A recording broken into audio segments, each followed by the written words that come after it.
দর্শক, TV news 24-এ আপনাদেরকে স্বাগত।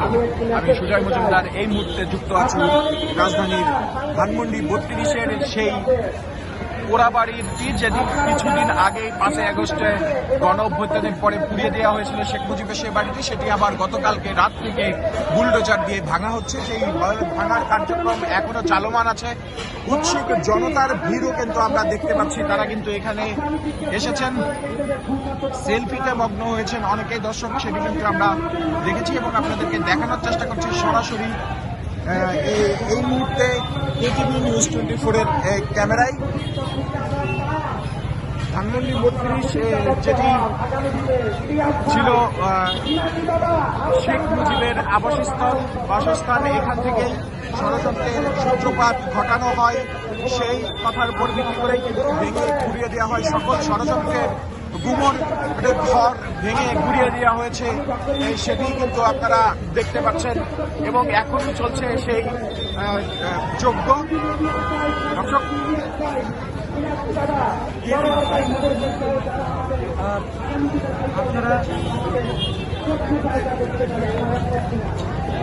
আমরা সাধারণ জনগণ এই 17টি বছর আমরা দেখেছি এই ফেসিবাদী সরকার শেখ হাসিনা কীভাবে ক্ষমতায় টিকে থাকার জন্য, অবৈধভাবে টিকে থাকার জন্য যে কার্যকলাপ নিয়মিত চালিয়ে গেছেন এই সরকার। আমাদের সাধারণ জনগণ থেকে ভোটার অধিকার থেকে বঞ্চিত করেছেন এবং আমরা সাধারণ জনগণ যা পাওয়ার কথা ছিল সেই অধিকার থেকে বঞ্চিত করা হয়েছিল এই সরকারকে আমরা সাধারণ জনগণ এবং ছাত্র সমাজ আমরা যারা আছি সবাই মিলে একত্রিত হয়ে আমরা এই সরকারকে পতন করতে সক্ষম হয়েছি। এবং আমি বলতে চাই এই সরকার যে বাংলাদেশে যে সরকারি আসন, সরকারকে আসলে সরকার আমরা মনে করি খারাপ না, খারাপ হলো এমপি মন্ত্রীরা, যারা সরকারিভাবে যারা কর্মকর্তারা যারা থাকে তারাই হলো মূল সিন্ডিকেট, তারাই হলো মূল সন্ত্রাস। ওদেরকে আগে ঠিক শাস্তি করতে হবে, তাহলে যদি সরকার টিকে থাকে বাংলাদেশে। অল বিশ্বেই কিন্তু এই সিন্ডিকেট তৈরি করা আছে। সিন্ডিকেট কোথা থেকে তৈরি হয়? এমপি মন্ত্রীদের কারণেই সিন্ডিকেট তৈরি করা হয়। এই বাসস্থান দেখছেন, এই বাসস্থান আমি মনে করি এই বাসস্থান ভাঙ্গা লাওয়া আমাদের খুবই দরকার। এই ফেসিবাদী সরকার পতন করতে আমরা সক্ষম হয়েছি। এই ফেসিবাদী সরকারের বীজ যাতে বাংলাদেশে না থাকে সেই কার্যক্রম আমরা চালিয়ে যাব।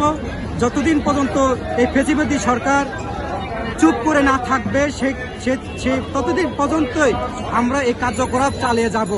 এই ফেসিবাদী সরকারের বীজ যাতে না থাকে আমরা কার্যকলাপ করব। এবং আরেকটি কথা বলতে চাই, যে সরকার বাংলাদেশে টিকে থাকুক, ন্যায্য পণ্য আমরা দাম পাই না,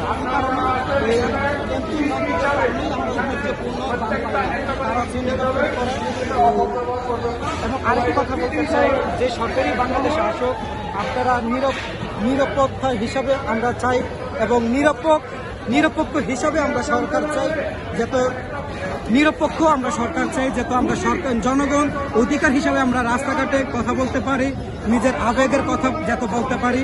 এবং যে সরকারি আসুক সেই সরকারি বাংলাদেশে টিকে থাকুক এবং টাইট দিয়ে আপনাদের টাইট দিতে হবে। এমপি মন্ত্রীদের আপনাদের টিকে দিতে পারেন।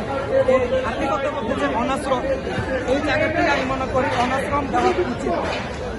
বিপদে অনেক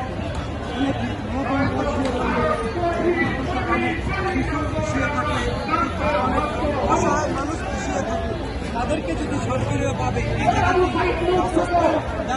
দেওয়া যায়, আমি মনে করি বাংলাদেশে কোনো গরিব অসহায় থাকবে না, কোনো গরিব অসহায় মানুষ আমি মনে করি থাকবে না। এই বাসভবনটি গরিব অসহায়ের জন্য একটি বাসভবন তৈরি করো সরকারিভাবে, তাহলে আমরা পকেট মার থেকে আমরা নিরাপত্তা পাবো এবং সন্ত্রাস থেকে আমরা নিরাপত্তা পাবো।